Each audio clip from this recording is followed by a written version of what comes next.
방송에서 제공하는 투자 정보는 투자 판단에 대한 조언입니다. 방송에서 제공하는 주식의 가치, 가격 상승 및 가격 하락에 대해서는 방송사에서 보장하지 않습니다. 네, 오늘 주요 헤드라인 소식입니다. 정부와 여당이 대기업의 중소기업 기술 빼앗기 횡포를 뿌리뽑기 위해 직권조사 카드를 꺼내들었습니다. 중소기업계는 정부의 적극적인 제도 개선 의지에 대한 기대감을 나타내면서 기술 개발로 혁신할 수 있는 기반을 마련할 수 있을 것이라고 평가했습니다. 정부의 유통 규제 정책이 강화되면서 유통업계의 한숨이 나날이 깊어지고 있습니다. 내수 경기 회복마저 불투명해지자 유통업체들의 주가 역시 하락세로 전환하고 있는 추세입니다. 한동안 주춤했던 삼성전자의 하반기 실적 전망이 상승세를 보이고 있습니다. 반도체와 디스플레이 부문에 대한 긍정적 전망이 이어지면서 4분기에는 최대 16조 원대 영업이익을 올릴 것이라는 예상도 나왔습니다. 오른이 사드 후폭풍을 이겨내고 빠른 회복세를 보이고 있습니다. 상반기에 매출이 급감했지만 초코파이 등 스테디셀러 상품을 중심으로 매출이 회복되면서 현재는 이전 수준에 근접한 상태라는 분석입니다. 네, 오늘 코스피 지수는 전일 대비 2.47포인트 하락한 2343.72에 장을 마감했습니다. 코스닥 지수는 전일 대비 4.19포인트 하락한 654.29에 장을 마쳤습니다. 유가증권 시장에서는 개인과 외국인 동반 순매수, 기관 홀로 순매도합니다. 코스닥 시장에서는 개인 홀로 순매수, 외국인과 기관은 동반 순매도합니다.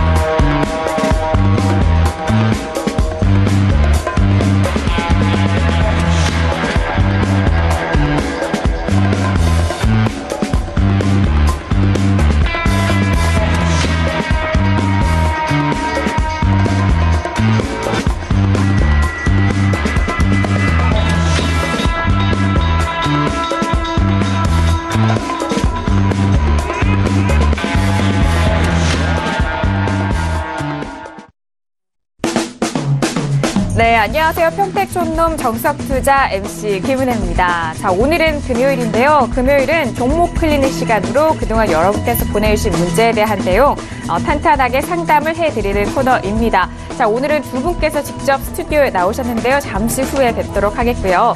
저희가 오늘도 계속해서 샵 0082번으로 여러분께서 가지고 계신 종목에 대한 상담 꾸준하게 받고 있습니다. 샵 0082번으로 종목명과 매수가, 비중, 그리고 상세하게 고민 있으신 부분을 좀 적어주시면요. 대표님이 상세하게 여러분들의 종목 상담 도와드리도록 하겠습니다. 자, 그리고 벌써 내일입니다. 강연회는 내일 예정되어 있습니다. 많은 분들이 기대를 하고 계시더라고요. 9월 9일 내일이죠. 토요일 오후 2시부터 4시까지 여의도에서 있을 예정이니까요. 또 이 점은 또 11시부터 선착순으로 진행된다는 점 다시 한번 시간도 확인해 보시길 바라겠습니다. 자, 그리고 저희 방송 매일같이 실시간으로 시청하고 계시는 분들 유튜브로도 시청 가능합니다. 어디에서든 유튜브 들어오셔서 서울경제TV를 검색을 하시면 바로 실시간 시청 가능하니까요. 유튜브도 많은 활용해 보시길 바랄게요. 아울러 저희가 방송 중에 제공되는 정보는요. 전문가의 조언입니다. 투자 시 참고만 하시고요. 시청자 여러분들의 직접적인 판단으로 현명한 투자하시길 바라겠습니다. 자, 오늘은 종목 클리닉 시간으로 진행이 되는데요. 오늘은 두 분이 나오셨습니다. 주식 투자의 교과서 정우영 대표님과 봉주 선생 이창현 전문가님을 먼저 화면 통해서 소개합니다.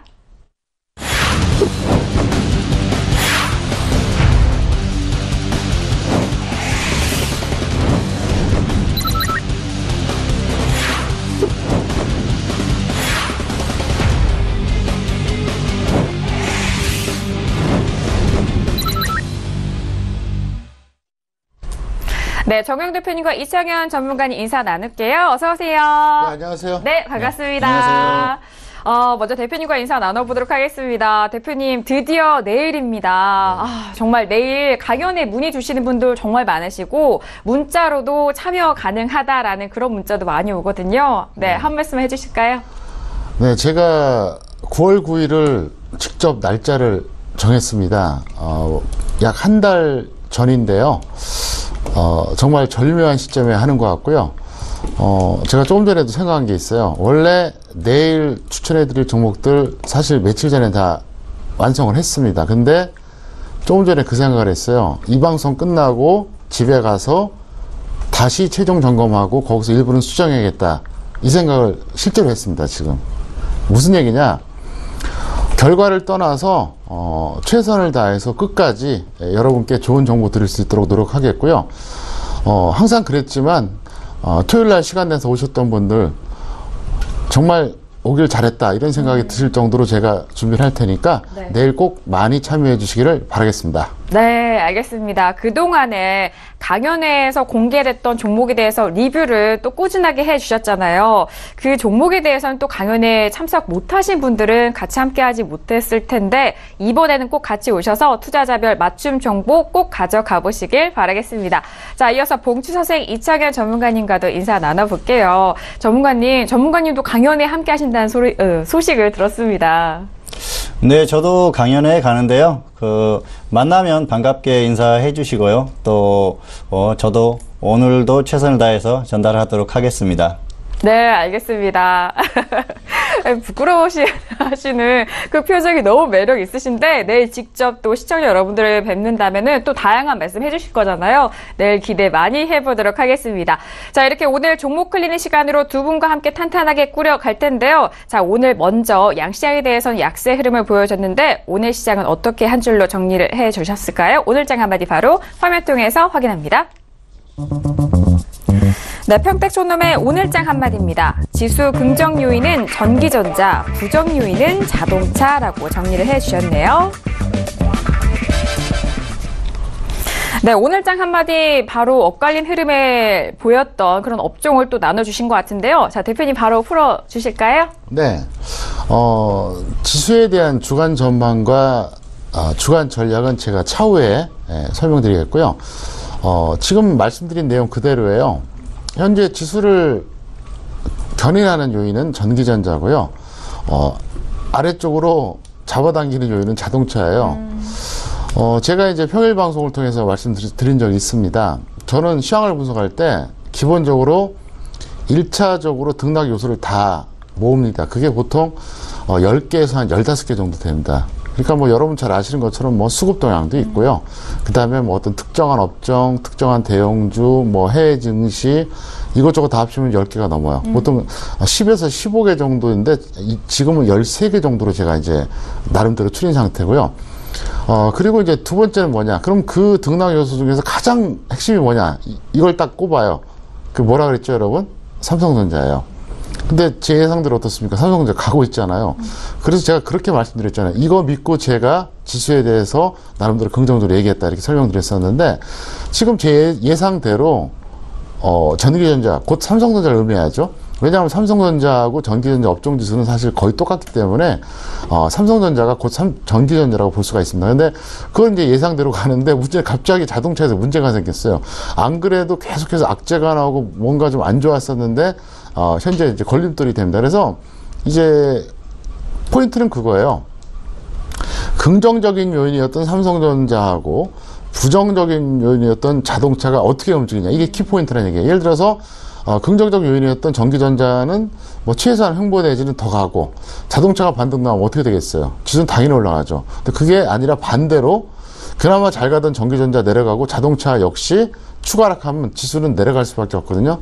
물론 여기서 내려간다는 거는 뭐 계속 내려간다는 뜻이 아니라 어쨌든 그 두 가지 요소를 보시자는 거죠. 그래서 여러분들은 현재 시장의 포인트를 보실 때 어떻게 보느냐. 전기전자는 곧 삼성전자 아닙니까? 그러니까 삼성전자 등락.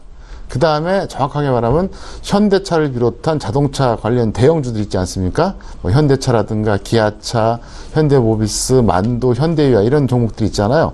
이 종목들의 추세만 보시면 될 것 같고요. 뭐 아직까지는 그렇게 제가 불안하게 생각을 안 합니다. 그래서 일단 여러분들은 긍정 요인과 부정 요인 두 가지를 꼭 알자 이런 측면에서 말씀드렸고요. 다시 한번 반복하는데요. 저는 1차로 등락 요소 10개에서 15개 추리입니다.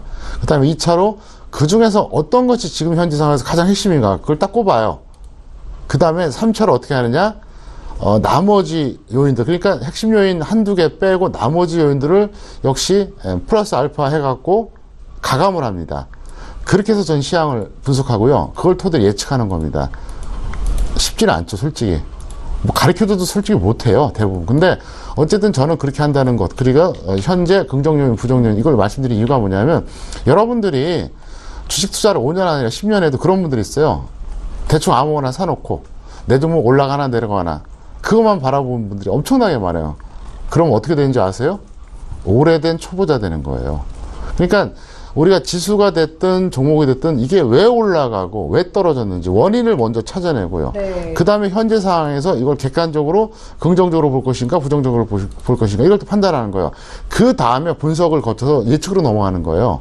이걸 안 하면 항상 남보다 뒤떨어질 수밖에 없습니다. 그래서 그걸 명심하시기 바라겠고요. 어쨌든 다음 주 시장은 긍정 요인과 부정 요인 두 가지를 보자 이렇게 설명을 해드리겠습니다. 네, 시장을 분석할 때 긍정 요인과 부정 요인에 대해서 이렇게 나누어서 분석할 수 있는 그 부분을 또 시황 전달을 도와드렸네요.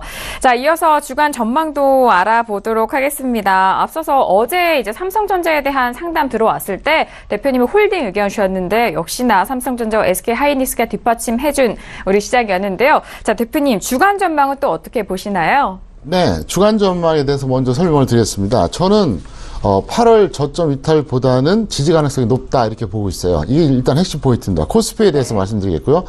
코스닥 같은 경우에는 이제 코스피와 연동 흐름인데 아무래도 코스피보다는 좀 더 탄력적이지 않을까. 그러니까 탄력적이라고 하는 의미는 뭐냐면 간단합니다.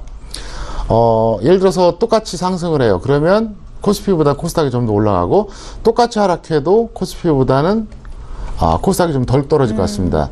그래서 일단 기본적인 것은 8월 저점 이탈 가능성은 별로 없다. 자, 잠깐 화면 보시겠습니다. 네. 현재 이 화면이 코스피 지수예요. 다시 한번 말씀드릴게요. 바로 이 구간이었죠. 8월 11일 8월 최저점 2310선이었습니다. 2310. 근데 저는 월요일 밤에 뭐라 그랬죠? 이 라인 안 깨질 것이다 이렇게 얘기했습니다. 이번 주 월요일입니다. 그러니까 4일 전이죠. 그리고 제가 조언해드린 분들에게는 이미 지난주에 얘기했어요. 지난주 목요일에 뭐라 그랬냐면 2310이 안 깨질 거라 그랬어요. 근데 웃기는 게 뭐냐면 일요일날 갑자기 좀 변수가 생겼잖아요. 그럼 월요일날 전망이 바뀔 수도 있는데 저는 월요일에도 똑같이 얘기했어요. 달라진 게 하나도 없다. 근데 거짓말처럼 월요일에 안 깨졌습니다. 그래서 월요일 같은 경우에는 2316이 저점이었고요. 그 다음에 화요일은 2319, 수요일은 2314였습니다. 그리고 어제 이제 나름대로 급등해줬죠. 그리고 오늘 살짝 조정을 받았는데 오늘도 뭐 2포인트밖에 내려가지 않았습니다. 그래서 저는 아직까지는 어떻게 보느냐, 코스피에 대해서 여기서 정말로 그 불가항력적인 우리가 정말 예상할 수 없었던 엄청난 악재가 터지지 않는 한 일단은 8월 저점은 깨지 않을 것이다.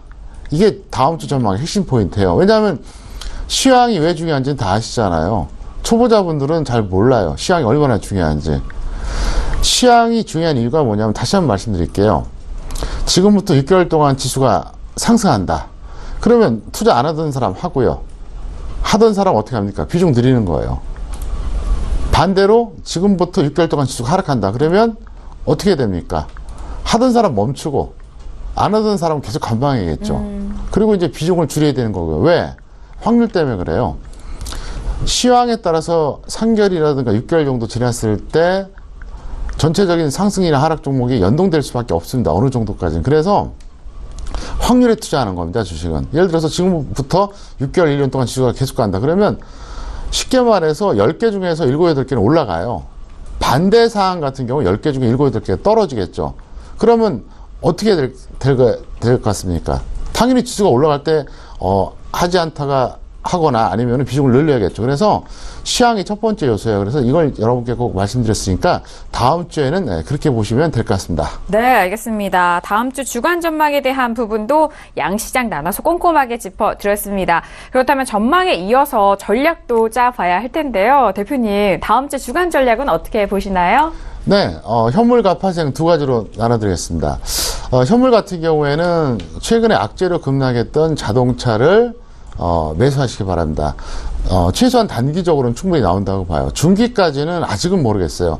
예를 들어서 단기 매수해서 이제 평가액이 나왔습니다. 그러면 더 들고 갈 건가 말 건가 그건 그때 가서 결정하겠고요. 일단은 단기 매수 가능합니다. 왜 그러냐? 첫 번째, 상당히 저평가되어 있어요. 두 번째, 제가 볼 때는 나올 만한 악재는 다 나왔습니다. 그래서 지금 현재 여기서 더 빠지게 되면 누가 손해 볼까요? 개인들은 당연히 손해보는데요. 외국인과 기관도 사실 자동차 배터리는 상당히 많이 했거든요. 그래서 적어도 저는 단기 반등은 충분히 나오지 않을까 이렇게 생각하니까 여러분들이 이렇게 해주시기 바라겠고요. 파생 같은 경우, 소물 옵션 같은 경우 간단합니다. 만약에 지수가 올라가면 그냥 관망하세요. 근데 밀리면은 매수하셔도 될 것 같습니다. 저는 참고로 이번 주 초에 선물 매수 시켰습니다. 당연하죠. 그리고 오늘 청산시켰어요. 그리고 나서 다음 주에 또 들어갈 겁니다. 그래서 선물 옵션 같은 경우에는 이렇게 하시는 게 좋아요. 옵션은 만기주에 한 달에 한 번 정도 하는 게 딱 맞고요. 선물은 한 달에 한 2번 정도 딱 맞습니다. 그리고 주식 선물은 뭐 어떤 종목의 사항에 따라 다 틀리니까 가끔 여러분들이 해주시기 바라겠고요. 참고로 말씀드린다 그러면 지금은 만약에 여러분들이 현물에서 우량주 매수할 때는 100% 다 주식선물 하는 거 위험합니다. 하지만 현물만 하지 마시고 일부는 주식선물 쪽에서 매수하시는 게 좋지 않을까 이렇게 생각하고 있습니다. 네, 알겠습니다. 자, 현물과 파생시장 나눠서 전략 짜주셨습니다. 악재로 추가 하락했던 자동차를 단기 매매해보자. 그리고 파생 같은 경우에는 하락 시 매수 관점, 상승 시에는 관망에 대한 의견까지 정리 도와드렸습니다. 자, 이렇게 주간 전망과 주간 전략까지 정리를 도와드렸고요. 이어서 본격적으로 여러분들이 보내주신 문자 상담 도와드리도록 하겠습니다. 자, 그러면 첫 번째 사연부터 바로 화면 통해서 만나보시죠. 네, 오늘의 첫 번째 사연은요, 6393님이 보내주신 문자입니다. 삼성카드를 매수가 38,900원에 비중 30%입니다. 전저점을 깨고 내려가는데 어떻게 대응하면 좋을까요? 라고 문자를 보내주셨습니다. 삼성카드 오늘장의 흐름은요, 36,250원에 마감이 됐습니다. 일단 38,000원대 매수대고 계속적으로 하락하고 있는 차트인데요. 삼성카드는 봉투선생 이창현 전문가님과 함께 먼저 도와드리도록 하겠습니다. 전문가님, 삼성카드 어떻게 대응하면 좋을까요? 네, 조금 안타까운 상황입니다. 상당히 생각했던 것보다 약한데요. 일단 적정 주가를 검색을 해볼게요. 네. 평택촌놈 적정 주가를 검색해 보겠습니다. 삼성카드의 적정 주가입니다. 네. 삼성카드는 95,800원이네요. 그래서 적정 주가 대비해서는 저평가되어 있습니다. 그런데 최근에 흐름이 좀 약하죠. 그래서 원인을 분석해 보니까 역시 그 외국인들의 수급은 좋은데 기관이 계속 던지는 모습입니다. 그런데 이런 모습 이면에는 역시 삼성그룹의 악재가 있죠. 이재용 부회장 총수 리스크가 부담이 있고요. 그리고 또 카드 수수료 인하라든지 이런 부담감들이 기존에 작용을 했는데 사실 카드 수수료 인하 같은 경우에는 실적에 크게 영향을 주지는 않는 것 같습니다. 그런 부분은 아직 조금 더 확인이 필요한 부분이고요. 그리고 최근에는 실적이 또 좋게 나왔죠. 그래서 그런 부분은 크게 걱정할 필요가 없는데 역시 수급적으로 좋지 않다 보니까 그런 흐름이 나오는 것 같습니다. 차트를 보면서 조금 더 설명을 드리겠습니다. 지금 나와 있는 게 삼성카드고요. 그리고 코스피 지수를 보여드릴게요. 코스피 같은 경우에는 최근에 조정을 받았지만 굉장히 강했죠. 그리고 금융업종 역시 굉장히 좋은 흐름이었습니다. 그런데 삼성카드는 굉장히 약한 흐름입니다. 그런데 길게 보면은 작년에는 흐름이 굉장히 좋았었죠. 그래서 이때는 보니까 수급이 외국인과 기관이 번갈아 가면서 계속 매수를 해줬습니다. 중간에 물론 뭐 매수했다 매도했다 그런 흐름이 나왔지만 계속해서 상승하는 구간에서 이 부분이죠. 계속 외국인과 기관이 매수를 하면서 주가를 끌어올렸는데 이후에는 이 정도까지는 다시 외국인과 기관이 동시에 매도를 했습니다. 그래서 주가가 크게 빠졌고 또 최근의 흐름을 보면은 역시 외국인들이 꾸준히 매수를 해주는 부분입니다. 그래서 지금 이 구간 같은 경우에는 외국인들이 매수를 해줬기 때문에 기관이 계속해서 매도를 하는 그런 흐름에서도 주가가 어느 정도 버텼는데 최근 그 질문하신 대로 전저점을 깨고 지금 최근 저점을 깨고 내려갔어요. 그래서 흐름상으로는 굉장히 좋지 않다 그런 생각을 할 수가 있습니다. 그리고 길게 보면은 사실 지금 저점 라인이 작년에 외국인이나 기관들이 매수했던 평균 가격하고 비슷합니다. 그래서 매도를 하지 않았던 외국인들이나 기관들 같은 경우에는 충분히 수급이 유입될 수 있는 그런 부분입니다. 그리고 기관 역시 수급이 유입될 수 있는데 변수가 주가를 망치는 그런 흐름이라고 볼 수가 있겠고요.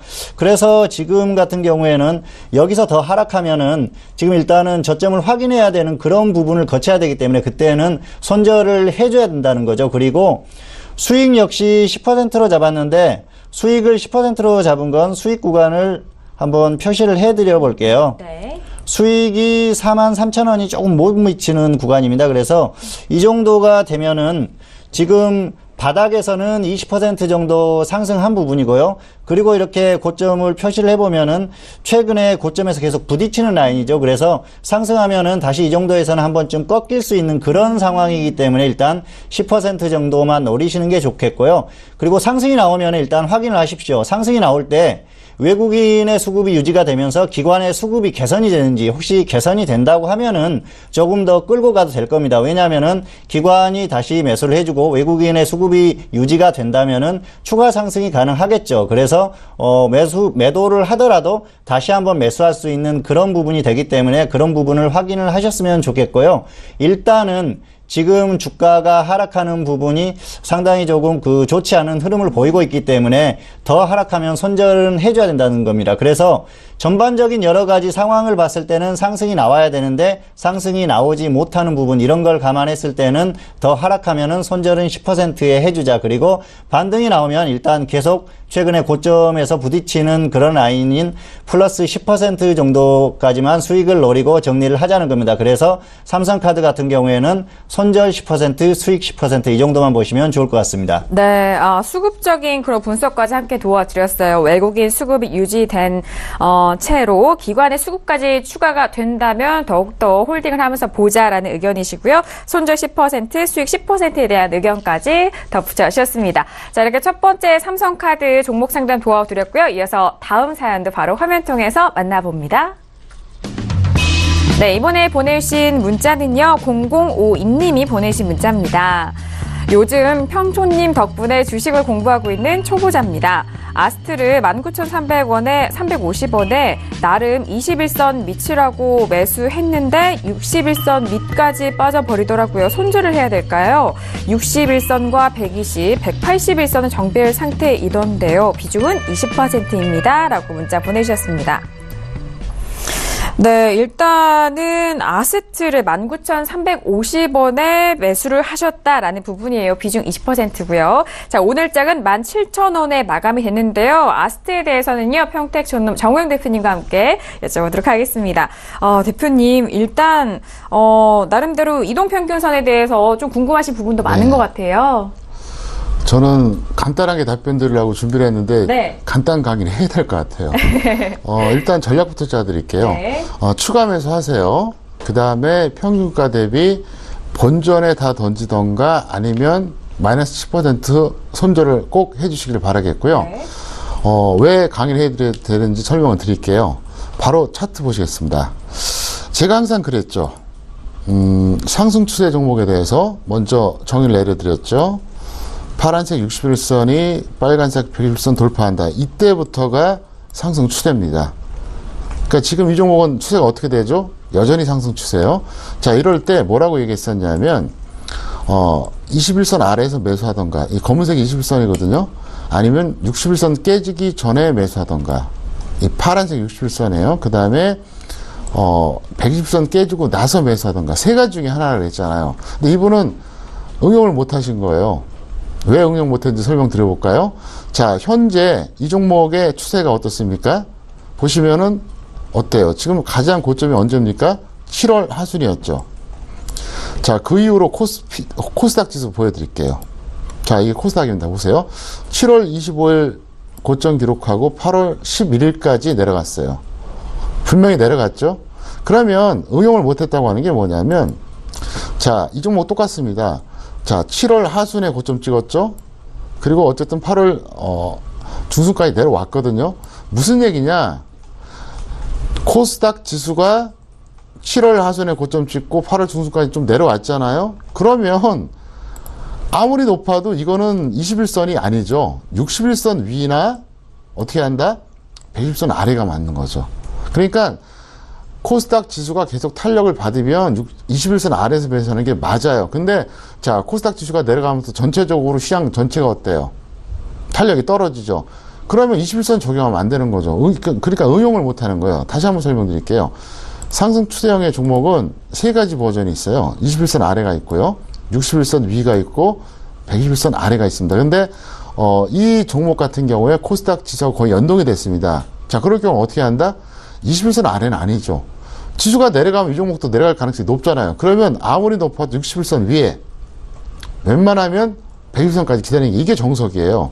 그러니까 이분은 그동안 제가 상승 추세적인 종목에 대해서는 21선 아래 매수하자 그거 하나만 생각하신 거죠. 지수를 전혀 안 보신 거예요. 그래서 앞으로는 그렇게 봐달라 이렇게 설명드리겠고요.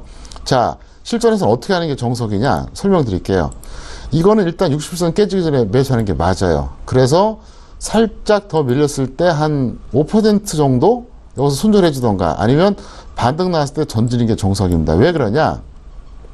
61선 위에서 매수했다가 만약 60선이 허무하게 깨지잖아요. 그럼 바로 잘라줘야 돼요. 왜? 그럴 경우에는 120선 깰 가능성이 상당히 높아요. 그리고 만약 그때 안 던졌다 그러면 반등이 좀 또 나왔었잖아요. 바로 그때 본전의 정도에서 매도하는 게 맞습니다. 왜 그러냐면 일단 60선 깨졌던 거는 운 좋게 본전하면 던지는 게 맞는 게 왜 그러냐?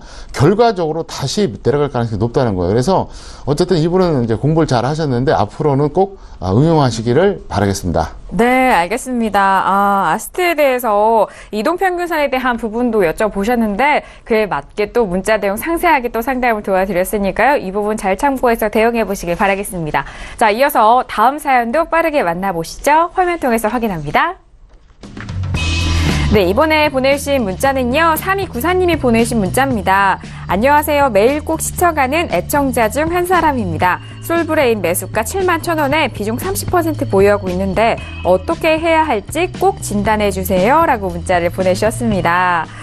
일단 저희 애청자 분이시라니 먼저 감사드리고요. 일단 솔브레인 오늘 가격 보도록 하겠습니다. 자, 솔브레인은요, 오늘 63,700원에 마감이 됐습니다. 일단 7,000원대 매수하셨기 때문에 손실 구간이 좀 있으시죠? 자, 바로 이 종목은 봉추선생 이창규 전문가님과 함께 도와드리도록 하겠습니다. 전문가님, 먼저 적정 주가 볼까요? 네, 솔브레인은 제가 미리 검색을 해놨습니다. 그래서 적정 주가를 보니까 84,700원입니다. 그래서 적정 주가 대비해서는 약간 저평가되어 있는 그런 흐름이죠. 이 종목 같은 경우에는 이렇게 하시는 게 좋을 것 같습니다. 마이너스 10%가 63,900원입니다. 그래서 월요일 종가에 63,900원 동시효과의 아래에 있으면은 그때는 정리를 하시는 게 좋을 것 같습니다. 일단 매수가가 높기 때문에 정리를 하시고 가시는 게 좋을 것 같고요. 그리고 상승하면은 본전에 정리를 하십시오. 차트를 보면서 설명을 조금 더 드리겠습니다. 이 종목은 매수를 좀 높게 하셨다고 말씀을 드렸는데 매수가를 한번 표시를 해볼게요. 그러면은 여기입니다. 그래서 지금 매수하신 가격이 고점에서 10%도 하락하지 않았는데 매수를 하셨습니다. 그리고 길게 한번 보여드려 볼게요. 이 종목을 길게 보면은 사실 이 종목은 2014년부터 계속해서 상승을 했죠. 그래서 200% 넘게 상승이 이미 나왔습니다. 긴 시간 동안 상승을 한 종목인데 가까이서 보면은 가격이 그렇게 높아 보이지 않지만 길게 봤을 때는 굉장히 오랜 기간 상승을 했다는 거죠. 뭐 최근에 반도체 관련 종목들이 워낙 좋기 때문에 이 종목도 계속 갈 수도 있습니다. 그런데 일단 매수 자체를 잘못했다고 하면은 정리를 하고 다시 보는 게 좋을 것 같고요. 네.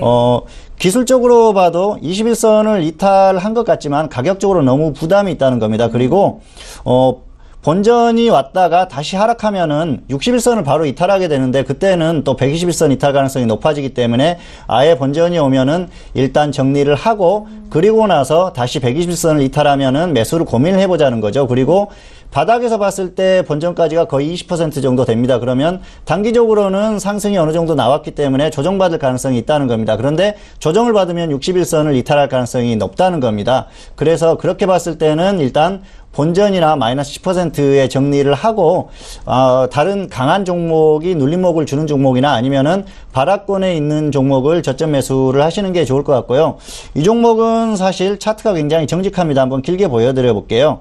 2014년부터 꾸준히 상승을 했죠. 그래서 눌림목이라고 할 수 있는 부분이 상승하고 나서 긴 눌림목들을 이렇게 줬었습니다. 그래서 이렇게 눌림목에서만 매수를 하셨어도 반등이 계속 나왔죠. 그리고 또 상승하고 나서 눌림목을 계속 이렇게 줬는데 눌림목에서 매수를 하셨다면 계속 반등이 나왔습니다. 그래서 지금 같은 경우에도 눌림목이라고 볼 수 있는 구간은 가격적인 면까지 고려를 했을 때는 121선을 이탈을 했으면 좋았을 텐데 네. 그리고 62,000원 정도면은 고점에서 20% 이상 하락했거든요. 그러면 어느 정도 강한 종목이 그 정도면은 여유를 가지고 갈 수 있다는 거죠. 그래서 매수를 저점에서 했으면은 본전 지금 매수하신 본전 근처까지만 올라가도 어느 정도 수익을 확보하고 길게 가져갈 수가 있는데 그렇지 않고 지금은 매수가가 높다가 보니까 매수가에서 다시 내려오면은 그때는 부담감이 굉장히 커진다는 겁니다. 그래서 편안하게 가지고 갈 수 있는 그런 상황이 안 되기 때문에 일단은 정리를 하는 게 좋지 않나 생각을 합니다. 그래서 이 종목은 일단 매수하신 자리가 너무 높다. 그래서 매수가 잘못됐다는 말씀을 드리고 싶고요. 향후에는 눌림목을 확실히 줬을 때 매수를 하시거나 아니면은 바닥에 있는 종목을 바닥권에서 매수를 하시는 게 좋을 것 같습니다. 그래서 솔브레인 같은 경우에는 조금 아쉽지만 본전에 매도를 하시거나 아니면은 월요일 그 동시효과에 63,900원을 이탈하면 그때는 정리를 하고 다른 종목으로 갈아타시는 게 좋을 것 같습니다. 네, 일단 솔브레인은 매수가가 아쉽다라는 의견이십니다. 상승 시 본전 매도 후 재매수 의견인데요. 62,000원 이탈 시에 대한 다시 한번 재매수 의견 주셨으니까요. 잘 참고해서 대응해 보시길 바라겠습니다. 자, 솔브레인 상담 도와드렸고요. 이어서 다음 사연도 바로 화면 통해서 확인하시죠.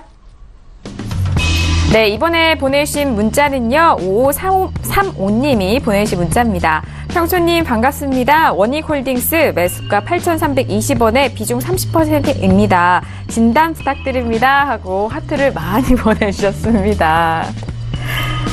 네, 이번에 볼 종목은 원익홀딩스인데 오늘은요 8,350원에 마감이 됐습니다.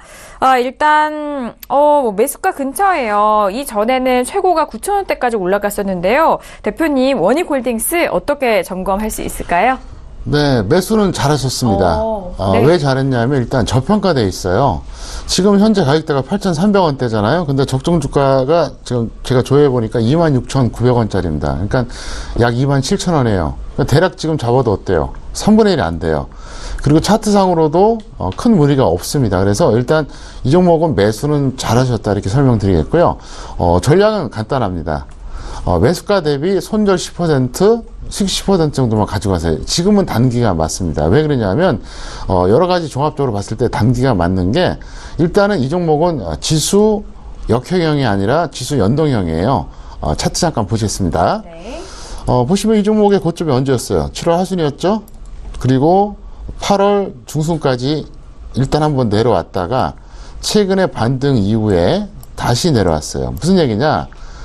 코스닥이 고점 찍었던 7월 하순부터 같이 들어왔다는 거죠. 그러니까 철저하게 연동형이에요. 그래서 이 종목은 사실 올해 전체로 봤을 때는 지난 3월이었죠. 그때 한 5,500원대부터 올라온 거기 때문에 뭐 아주 급등했다고 볼 수는 없지만은 나름대로 많이 올라온 종목입니다. 그래서 큰 불만이 없어요. 그리고 이분은 일단은 적정 주가를 확인하고 매수하셨는지 모르겠는데 저평가돼 있기 때문에 일단 든든할 거고요. 그리고 이제 가격들 볼게요. 지금 이 가격에서 매수하신 겁니다. 그러면 자, 제가 좀 전에 강의해 드렸던 대로 어떻습니까? 61선 거의 인접해서 매수하신 거예요. 아주 잘하신 거죠. 제가 다시 한번 보여드릴까요?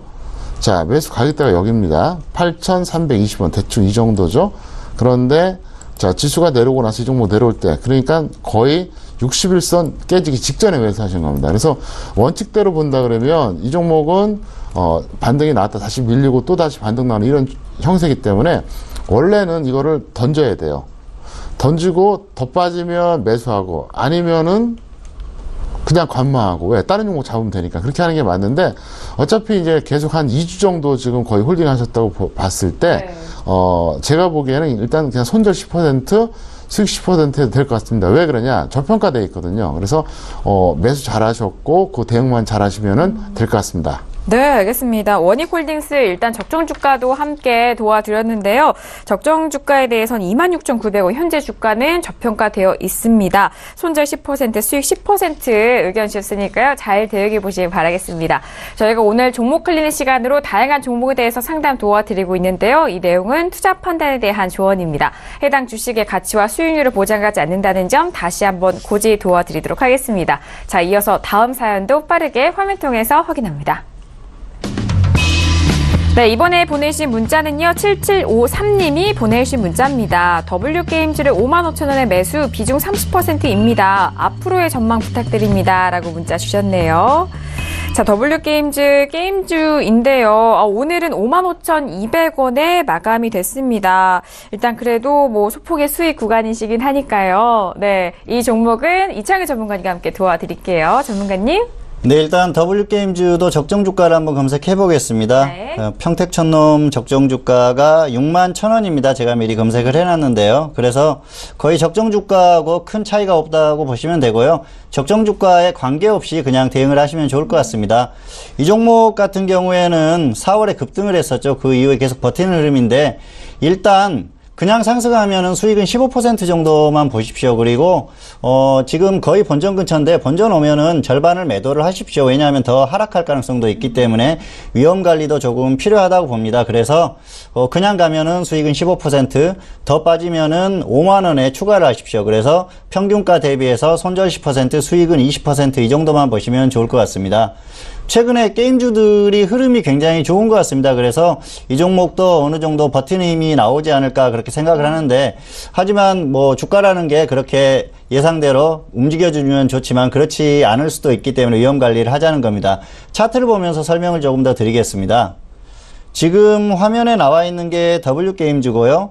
그리고 게임주들의 최근에 흐름이 좋았죠. 코스닥 게임주들도 반등이 나오는 흐름이고요. 그리고 게임주들의 대장인 넷마블 게임즈나 NC소프트의 흐름이 좋았습니다. 이 종목들도 강하게 반등이 나오고 있죠. 그래서 W게임즈 같은 경우에도 어느 정도 버티지 않을까 그렇게 생각은 하는데, 사실 이 종목이 급등을 했기 때문에 그 고점에서 움직이는 부분이라서 하락하면은 조금 더 그 낙폭이 커질 수도 있지 않을까 그런 생각에서 위험 관리를 하자고 말씀드렸습니다. 이 종목 같은 경우에는 4월에 급등을 했었죠. 그때 그 소셜 게임 업체를 인수한다는 호재로 급등을 했었는데 사실 호재가 맞기 때문에 굉장히 좋은 흐름을 유지를 하는 것 같습니다. 그리고 또 최근에는 실적이 조금 안 좋게 나온 부분이 있는데 뭐 비용에 관련된 그런 부분이기 때문에 크게 걱정할 필요는 없을 것 같고요. 장기적으로 봤을 때는 이 그 기업 자체가 어느 정도 좋은 흐름을 보이지 않을까 그렇게 생각을 합니다. 그런데 우리가 이제 생각해야 할 게 이 종목 같은 경우에는 신규주는 아니지만 2015년에 상장을 했죠. 그런데 그 신규주 같은 경우에는 제가 늘 말씀드리지만 공모가를 살펴보자고 그러죠. 이 종목 같은 경우에는 공모가가 65,000원입니다. 그래서 65,000원을 한번 표시를 한번 해볼게요. 그러면 상장 이후에 공모가 위에서 움직인 구간이 별로 없었습니다. 이후에 계속 하락하면서 계속 그 바닥에서 움직이다가 갑자기 올해 4월에 급등을 했었죠. 그래서 계속 바닥에서 움직이는 흐름이 있었는데, 사실 저도 올해 초에 이 종목이 그 확실히 조정을 받으면 다시 한번 그 추천을 할까 고민을 하고 있었는데 갑자기 급등을 했습니다. 그래서 네. 호재가 나오면서 급등을 했는데 이제는 상승을 해서 공모가 근처까지 왔다는 거죠. 그런데 그 생각을 해보면은 공모를 받은 사람들 같은 경우에는 상장 초기에 공모가 근처에서 움직이면은 공모 받은 사람들 같은 경우에는 매도를 안 할 거 아닙니까? 왜냐하면 공모를 65,000원에 받았는데 65,000원 이하나 그 근처에서 매도를 하기는 힘들거든요. 그래서 계속해서 가지고 있었을 가능성이 높다는 겁니다. 그런데 급등을 하고 나서 공모가 근처가 오니까 호재가 터지면서 급등을 했기 때문에 네. 기대를 한다는 거죠. 그래서 아마 일부는 매도를 하고 아직도 가지고 계신 분들이 많으실 거예요. 그런데 또 공모가 그 아래로 최근에 하락을 했지 않습니까? 그래서 이렇게 하락한 부분을 봤기 때문에 다시 반등이 나오면은 공모가 근처에라도 매도를 할 가능성이 높다는 겁니다. 그래서 공모가 근처에 오면은 다시 한번 걸릴 가능성이 높다는 거죠. 주가가 강하게 돌파하지 못하면은 다시 하락할 가능성이 높다는 겁니다. 그리고 이렇게 급등한 종목들은 사실 우리가 주가를 볼 때 차트를 보면은 매물대를 많이 생각을 하지 않습니까? 그러면은 이 종목 같은 경우에는 사실 이 부분이 비었어요. 그래서 매물대가 없기 때문에 상승할 때는 매물대가 없다는 건 강하게 계속 갈 수 있는 그런 흐름이기도 하지만 또 하락할 때는 받쳐주는 물량도 없다는 겁니다. 그래서 여기 종목은 적당히 하락하고 반등을 하면은 좋지만 그렇지 않으면은 5만 원을 깨고 내려왔을 때는 조금 위험하다는 거죠. 그래서 일단은 위험 관리가 필요한 부분이고요. 그런 부분을 봤을 때는 일단 이 종목은 반등하면은 수익은 15% 정도만 노리시는 게 좋을 것 같습니다. 왜냐하면은 앞서도 설명드렸듯이 강하게 돌파하기는 힘들다고 보고요. 하락했을 때는 일단 크게 하락하면은 바닥권까지 다시 한번 올 가능성이 있기 때문에 그때는 정리를 해주자는 겁니다. 그래서 수익은 15%만 노리시는 게 좋을 것 같고요. 그리고 하락하면은 본전에 일단 절반을 매도를 하시고 상승하면 15% 수익, 그리고 더 하락하면 5만 원에 추가를 하셔서 손절 10%, 수익 20% 이 정도만 보시는 게 좋을 것 같습니다. 네, 나머지 비중으로 10%와 목표가 20%에 대한 의견까지 정리를 도와드렸습니다. 자, 수익 시와 또 하락 시에 대한 부분, 이 두 가지 시나리오에 대해서 또 꼼꼼하게 짚어드렸으니까요. 잘 대응해 보시길 바랄게요. 자, 이어서 다음 사연도 바로 화면 통해서 만나봅니다. 네, 이번에 보내신 문자는요, 4815님이 보내신 문자입니다. 선생님, STI 매수가 17,500원에 비중 30%인데 언제 매도해야 될까요? 라고 문자를 보내주셨습니다. 자, STI에 대해서 매수하셨는데 오늘 짝은요 19,300원에 마감이 됐습니다. 수익 구간에 있으신 시청자분인데 목표가 설정 원하시는 것 같아요. 대표님에 대한 예측이 참 많은데 이분 또 선생님이라고 하시네요. 원래 가장 좋은 네. 존칭이라고 하죠. 존칭을 네. 선생님이라고 하는 겁니다. 맞아요. 대표, 교수 이거는 직책이죠. 어쨌든 감사드리고요. 그럼 제가 선생님답게 답변하겠습니다. 바로 결론 내려드리겠는데요. 일단 이분은 본전 또는 플러스 20% 매도하세요. 그리고 제가 다시 한번 복기를 한번 해드리겠습니다. 자, 화면 보시겠습니다. 이분께서는 17,500원에 잡았거든요. 여기서 잡았어요. 그러면 못 잡은 건 아닙니다. 근데 조금 더 팁을 드린다 그러면 지수가 언제부터 빠졌죠? 자, 코스닥 지수가 7월 하순부터 밀리기 시작했어요. 그리고 8월 중순까지 밀렸습니다. 자, 그러면 제가 이제 그 버전을 세 가지 얘기했었잖아요. 21선 깨졌을 때, 61선 깨지기 전에, 120선 깨지고 나서 이렇게 세 가지 버전이 있다 그랬잖아요. 그러면 이분은 17,000원까지 기다렸어야 된다는 거예요. 왜? 코스닥 지수가 내려가고 있었잖아요. 네네. 다시 한번 보여드릴까요? 자, 이분이 매수하신 가격이 여기에요. 그러면 일반론적으로 봤을 때는 21선 이하에서 매수하신 게 딱 맞아요. 여기서 딱 걸리잖아요. 네네. 근데 7월 하순부터 8월 중순까지 코스닥이 내려갔었잖아요. 그러면 어차피 내려간 추세니까 21선 아래보다는 61선 위가 낫다는 거죠. 왜 그러냐면 좀 더 싸니까. 현물은 딴 거 없어요. 싸면 모든 게 유리한 겁니다. 그리고 싸게 사서 비싸게 파는 거거든요. 그러면 이제 그렇게 반문하신 분들도 있어요. 근데 17,000원 안 오고 가면 어떻게 합니까? 안 잡으면 돼요. 다른 거 잡으면 된다는 거죠. 결국 주식 투자하시는 분들이 제가 아무리 강의를 해드려도 안 되는 이유가 뭐냐면 서두르고 욕심내서 그렇거든요. 그러면 17,500원보다는 17,000원이 더 좋지 않습니까? 상식적으로. 그리고 이 종목은 왜 20%가 가능하냐? 코스닥 지수보다 현재는 더 강해요. 잠깐 화면 보시겠습니다. 보시면 이게 코스닥 지수예요. 자, 보세요. 7월 하순에 고점 찍었죠. 8월 중순에 저점 찍었어요. 그리고 지금 여기가 위치가 어떻습니까? 저점보다는 높지만 고점보다는 좀 괴리감이 있잖아요. 자, 이 종목 다시 보겠습니다. 보시면 어떻습니까? 자, 7월 하순에 같이 고점 찍었어요. 8월 중순에 저점 찍었고요. 근데 지금 어떻습니까? 거의 고점 라인이죠. 네. 상대적으로 더 강해요. 그러니까 내려올 때는 비슷했는데 반등할 때도 훨씬 더 강하니까 네. 이 종목은 이제 본전되면 던지거나 아니면 플러스 20% 정도 목표 수익 해도 될 것 같고요. 다시 한번 설명드리자면 어떻게 한다? 상황 논리를 보면서 지수하고 비교해서 내가 21선 아래에서 매수할 건지 61선 위에서 할 건지 그것도 아니면 120선 아래에서 할 건지 이걸 잘 조절하셔야 되는데 사실은 이게 비법이에요. 이걸 구분하는 게 쉽지가 않거든요. 이건 제가 차차 매일 저녁 방송을 통해서 하나 둘씩 알려드리겠습니다. 네, 알겠습니다. STI 수익권에 계신 시청자분이셨는데요. 본전 또는 목표가 20%에 대한 부분 설정을 도와드렸고 또 이동평균선에 대한 매수 타이밍 부분도 궁금해하시는 분들을 위해서 대표님이 또 상세하게 답변을 해드렸는데 그 부분에 대해서는 매일 저희 평택총론 정석투자와 함께 하시면서 그 노하우 함께 가져가 보시길 바라겠습니다. 자, 이렇게 STI까지 만나봤는데요. 바로 오늘의 봉투선 이창일 전문가님이 준비하신 관심 종목 만나보기로 하겠습니다. 전문가님, 이전에 넥슨GT에 대해서도 엄청난 상승세 또 리뷰를 해주셨는데 OCI에 대한 부분도 성적이 좋아요. 네.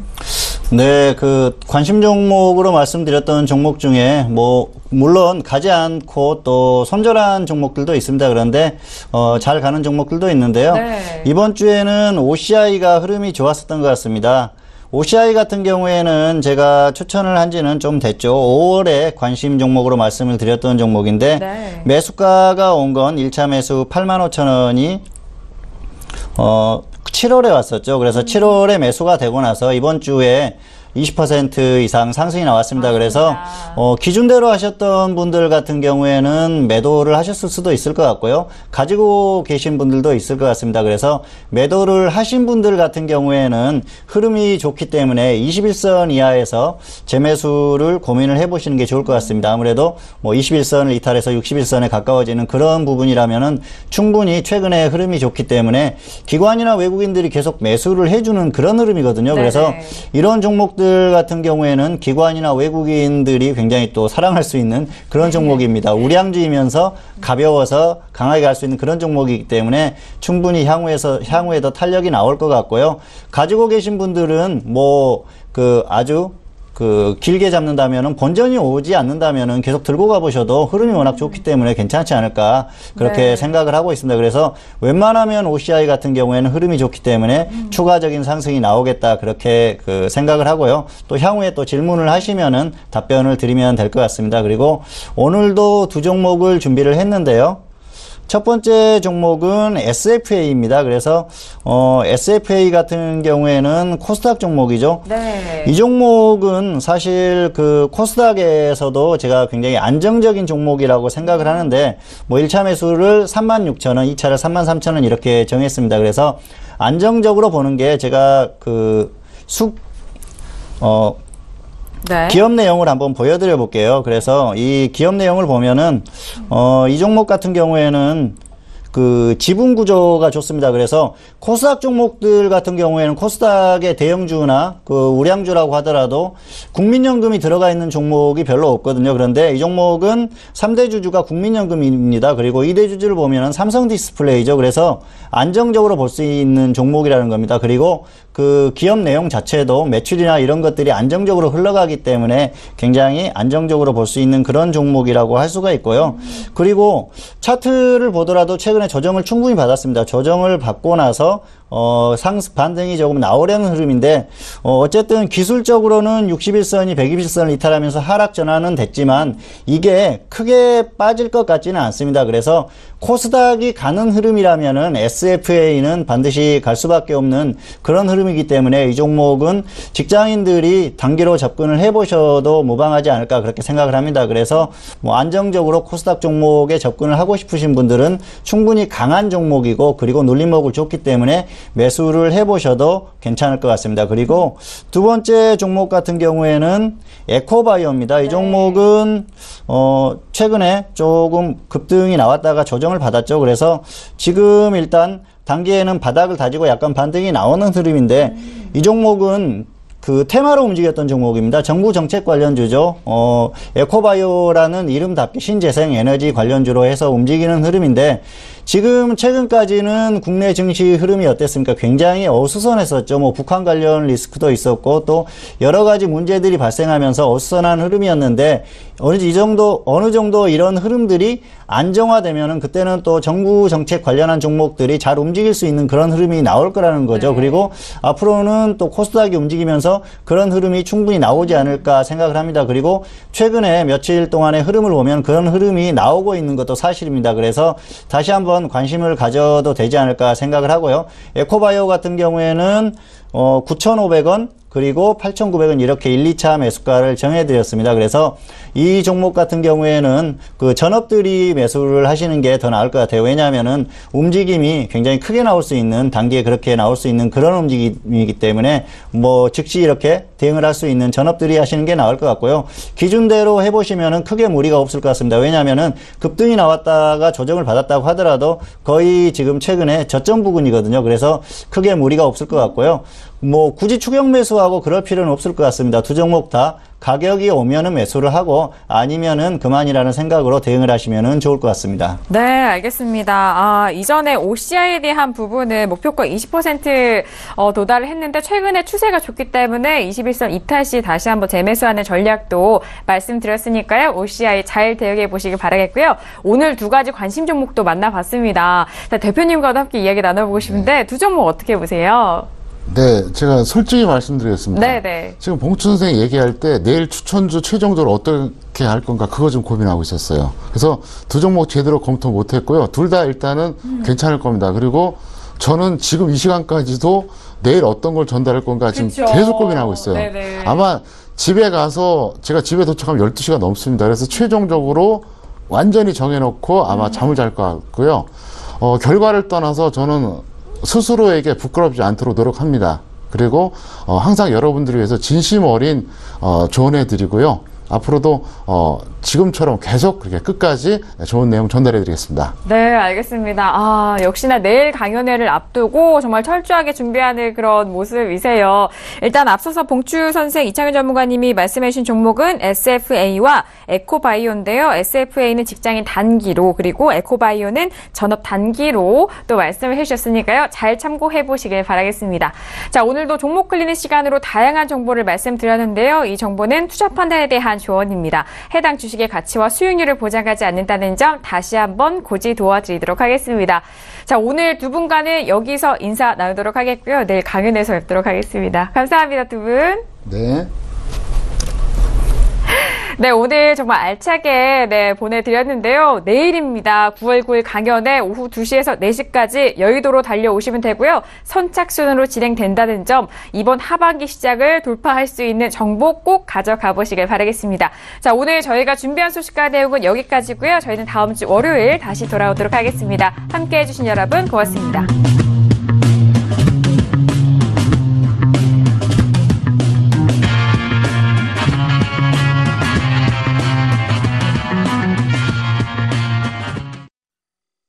본 방송에서 제공하는 투자 정보는 투자 판단에 대한 조언입니다. 방송에서 제공하는 주식의 가치, 가격 상승 및 가격 하락에 대해서는 방송사에서 보장하지 않습니다.